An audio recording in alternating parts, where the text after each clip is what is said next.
यह बहुत ही पुराने समय की बात है। एक मणिपुर नाम के गांव में एक हरिया नाम का मजदूर जो अपनी पत्नी सीता के साथ रहता था, वह बहुत ही गरीब था। उसका घर फूस और मिट्टी के साथ बना हुआ था, लेकिन वह अपनी पत्नी सीता के साथ बहुत ही खुश था। उसका घर चाहे कैसा भी हो, वह बहुत ही खुश था। वह गांव के सबसे गरीब लोगों में से आता था, जिस कारण गांव के लोग उसे कभी भी भला बुरा सुना दिया करते थे। और अगर कभी हरिया या उसकी पत्नी नदी पर सभी से पहले पानी लेने चली जाए तो उसे कुछ यह सुनने को मिलता था। क्यों रे नासपीटी, तू चाहती है हम तुम्हारा अशुद्ध और गंदा पानी ले, इसीलिए ना हमसे पहले पानी लेने आई हो। अरे नहीं दीदी, मेरा ऐसा कोई मतलब नहीं था। मैं तो सिर्फ पानी लेने आई, वैसे भी मैं गंदी बिल्कुल भी नहीं हूँ। क्यों रे नासपीटी, मेरे सामने जबान चलाती है। लगता है तुम्हें इस गांव से बाहर फिकवाना ही पड़ेगा मुखिया जी को कहकर। अरे नहीं नहीं दीदी, आप तो बुरा मान गए। आप पहले पानी ले लो। वो तो हम लेंगे ही, तुम्हें क्या लगा हम तुम्हें दे देंगे पानी पहले। और दूसरी तरफ हरिया जो दिन भर लकड़ियां काटता है और उसे अपने सर पर बांधकर अपने गांव साहूकार के पास ले जाकर उसे बेच देता है।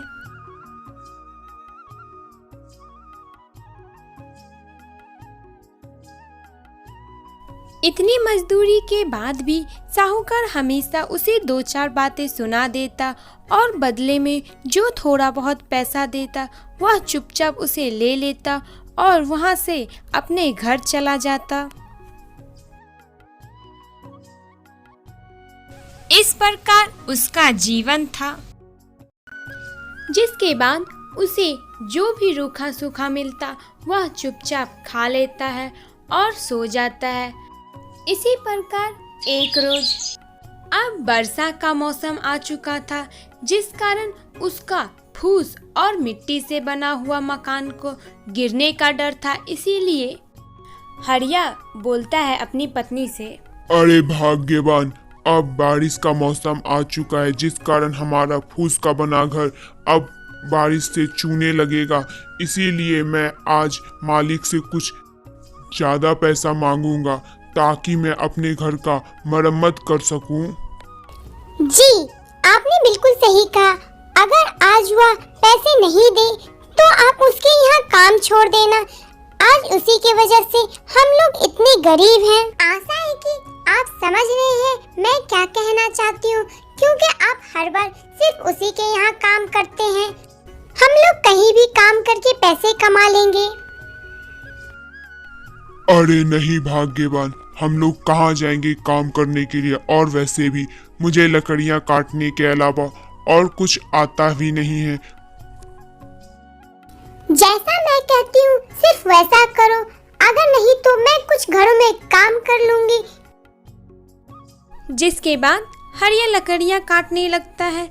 अभी वह लकड़ियाँ काट के घर लेके जा ही रहा होता है कि तभी रास्ते में वर्षा होने लगती है और वर्षा कुछ तेजी से ही होने लगती है, जिस कारण लकड़ियाँ भीगने लगता है।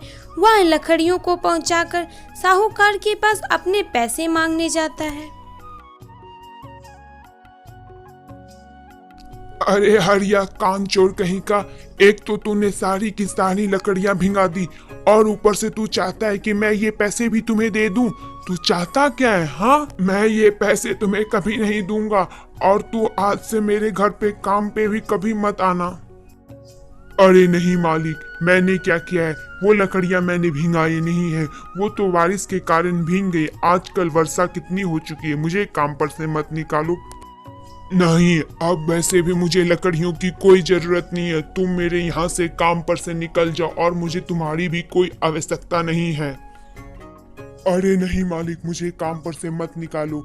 मैं तो आपका बरसों पुराना नौकर हूँ, मैं कहाँ जाऊँगा आप ही बताओ। और क्या काम करूँगा?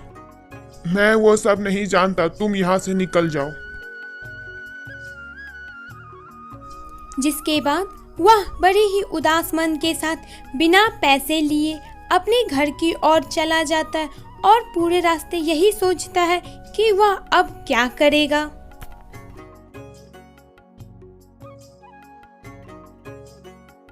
फिर हरिया घर पहुंचकर अपनी पत्नी से बोलता है, अरे भाग्यवान, एक तो मेरा काम छूट गया, ऊपर से ये बारिश जो छूटने को तैयार नहीं है।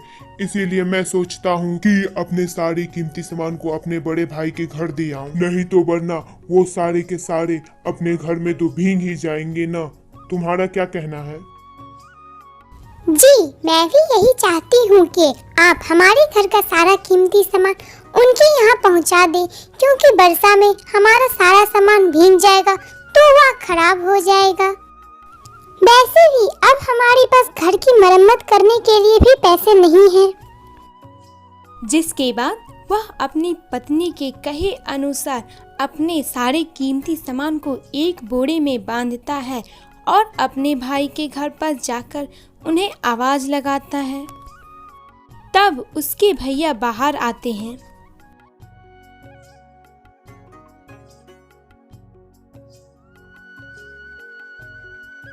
क्या हुआ हरिया, तुम अभी इस वक्त, वो भी मेरे घर, कुछ काम है तो बताओ। हाँ भैया, आप बिल्कुल सही समझे, मुझे आपसे एक जरूरी काम है। मैं अपने घर के सारे कीमती सामान आपके यहाँ पर रखना चाहती हूँ, क्योंकि मेरा घर वर्षा होने के कारण भीग जाएगा सारा का सारा सामान। ओह, तो ये बात है। वैसे भी अब मैं शहर जाने वाला हूँ और मेरे पास बहुत पैसे होंगे, इसीलिए मुझे तुम जैसे गरीबों की कोई जरूरत नहीं है। निकल जाओ यहाँ से। ये आप क्या बोल रहे हैं भैया? मैं कहाँ जाऊंगा ये सामान लेकर के, आप बताइए। गरीब इंसान, निकल जाओ मेरे नजरों के सामने से। कुछ समय बीतता है इस प्रकार और फिर एक रोज गांव में मेला लगता है, जहां पर बहुत सारे बड़े बड़े व्यक्ति आते हैं। लेकिन उसमें से एक व्यक्ति जो गांव के लोगों को काम भी देता है, वह गांव आता है, लेकिन अचानक से वर्षा होने के कारण उसकी गाड़ी खराब हो जाती है और वह गाड़ी से बाहर निकलकर बोलता है, अरे ये क्या, मेरी तो गाड़ी ही खराब हो गई। अगर अब मेरे कपड़े भी भींगे तो वो गंदे हो जाएंगे, जिस कारण लोग मुझे पसंद नहीं करेंगे। इसीलिए मैं अब अपने नौकर का कपड़ा पहन लेता हूँ। वह ऐसा बोल करके अपने ड्राइवर का कपड़ा पहन लेता है और वो कपड़े पहनकर किसी के घर मदद मांगने जाता है। सबसे पहले वह उसके बड़े भाई के घर जाकर उसे आवाज लगाता है। तब उसके बड़े भाई निकलते हैं और बोलते हैं,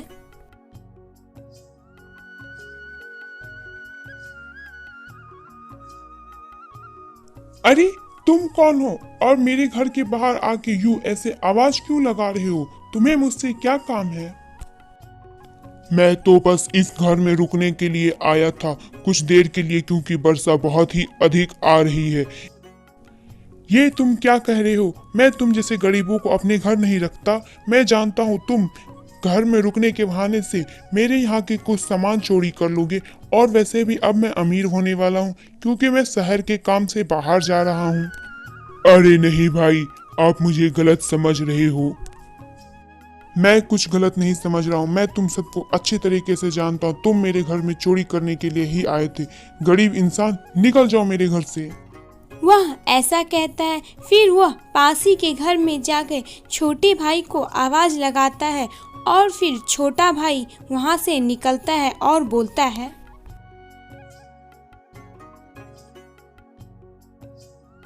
अरे क्या हुआ भाई, तुम कौन हो और मुझे आवाज क्यों लगा रहे थे?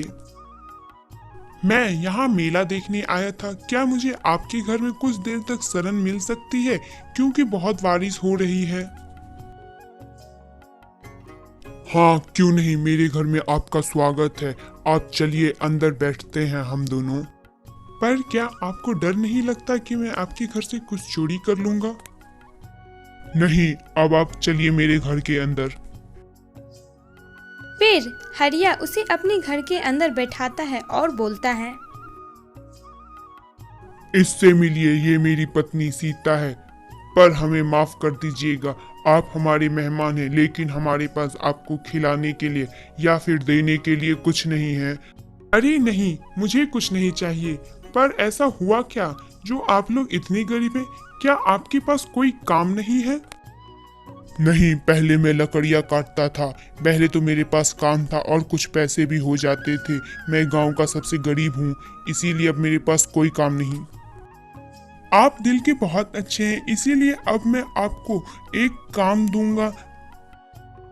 अरे आपका बहुत बहुत धन्यवाद, आप दिल के बहुत अच्छे हैं। मैं आपका कोई भी छोटा मोटा काम कर दूंगा। नहीं, मैं सिर्फ दिख गरीब रहा हूँ। मेरी गाड़ी खराब हो गई थी, इसीलिए मैंने अपने कपड़े बदल लिए। और वैसे भी मेरे पास बहुत बढ़िया काम है। आपके अंदर इस गांव के 10 से 15 लोग काम करेंगे। आप मेरे साथ आज ही शहर चलोगे? जी, आपका बहुत बहुत धन्यवाद। मैं आपका ये उपकार कभी भी नहीं चुका पाऊंगा। मैं मन लगा के काम करूंगा। तो फिर ठीक है, हम लोग अभी ही शहर जा रहे हैं।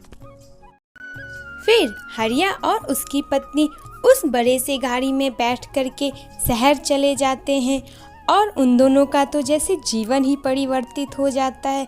अब हरिया उस बड़े कंपनी का मालिक होता है, जिसका मालिक उसका भाई होने वाला था और उसके अंदर उसके भाई और सभी गांव वाले काम करते हैं। इस प्रकार उसकी जिंदगी सफल हो गई।